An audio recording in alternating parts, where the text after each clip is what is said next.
Shabbat Shalom. Over the years, I have kept notes of some of the amusing, sometimes unexpectedly wise, sometimes quite startling things that our children have said to us.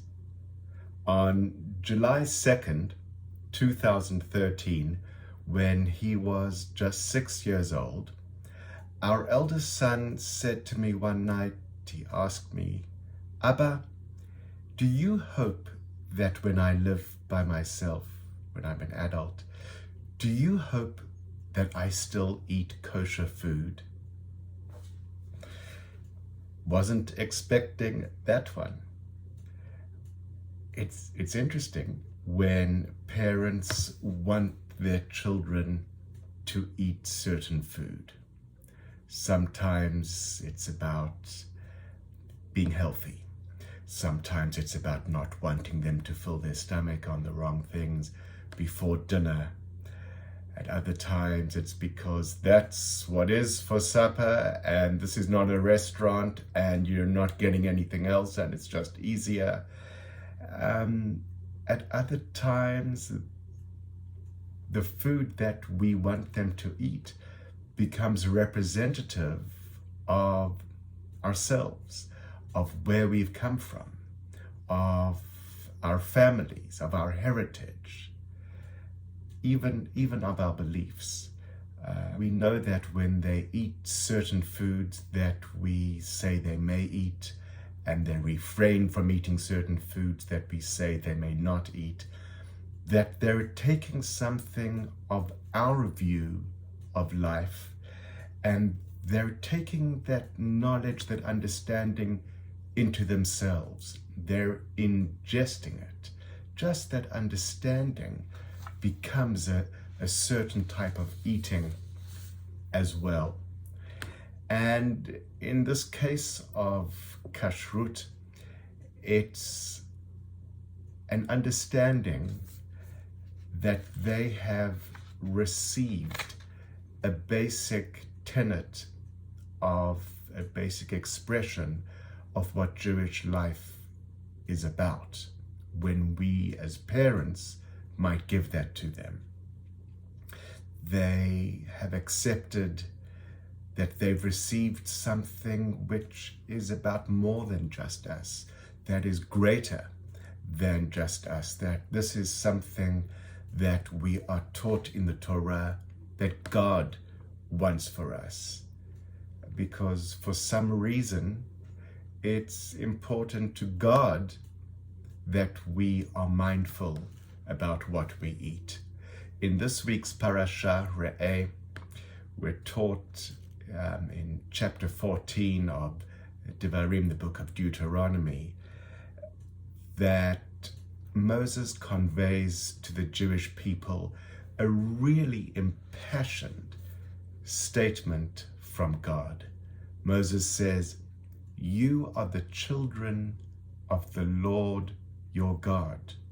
You are a people who have been made holy to God." And it's almost in this moment as if two lovers are staring into each other's eyes. In this case, you have the agent for the one lover staring into the other lover's eyes. And they say to each other, I really want to be with you. I really like you. I really want to be only with you. Out of all the billions of people out there in the world, it's you. You're the one. And I hope that you want the same thing too. And then God goes on that because of this, and here is something that you would have to decide, would you try this with your own lover at home? Because I love you so much, God says, I don't want you to eat anything that is unsuitable. Because you are holy to me, I want you to be very, very careful and mindful about what you eat, about what you take into your system, what you ingest, what you see out there in the world as being permissible to you and not permissible. Now, this might or might not work in the case of a relationship between two people, but this is what God says through Moses to the people in chapter 14 of Deuteronomy, at which point God proceeds to list the animals which are permissible to eat and also those which are not. And it's really interesting. I have no doubt that anthropologists would be fascinated to explore a tribe's relationship with their food. And no doubt there are many different elements and angles and aspects that one could read into this relationship. But there is something here that even my 6-year-old son was able to discern. And that is that there are these things in life beyond just food that families deal with and transmit from one generation to the next. These things called values, which transcend time and transcend place, and which endure across ages because they have meaning for us, because they represent who we are, they represent where we've come from, they represent more than just us, they are bigger than us, and at a certain level they represent our belief of what life is about. At a certain level they represent God for us.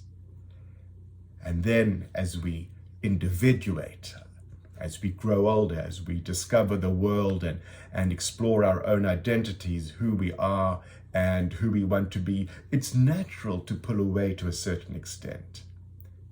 It's typical. It happens. It's a good thing for it to happen. You should be concerned if it doesn't happen. But it's also not uncommon after a while to return at a certain point.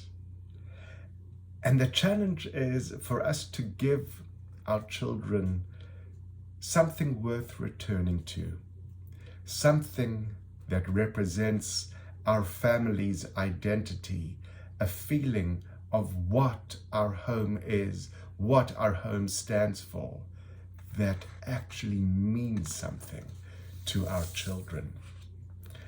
And maybe it's time, it's been quite some time since you've given this any thought. Maybe your kids have grown and flown and you're no longer in any position to try to influence their behavior. Maybe you don't have children.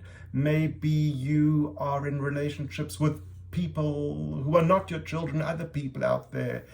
Certainly, God knows that being a parent is not the only way that we have as human beings to be in meaningful relationships with others. But here's the challenge. Here's the challenge for you, wherever you are, whoever you are, wherever you are, wherever you find yourself in life, is who are you?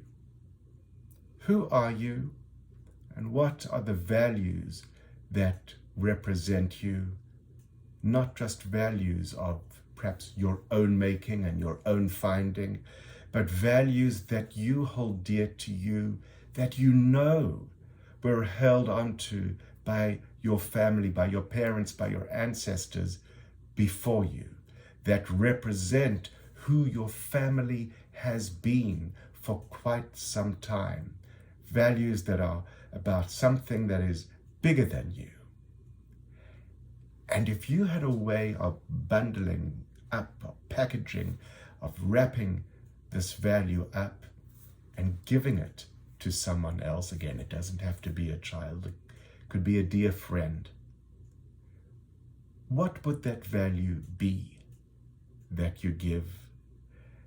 How would this be a sign of your love for the other person?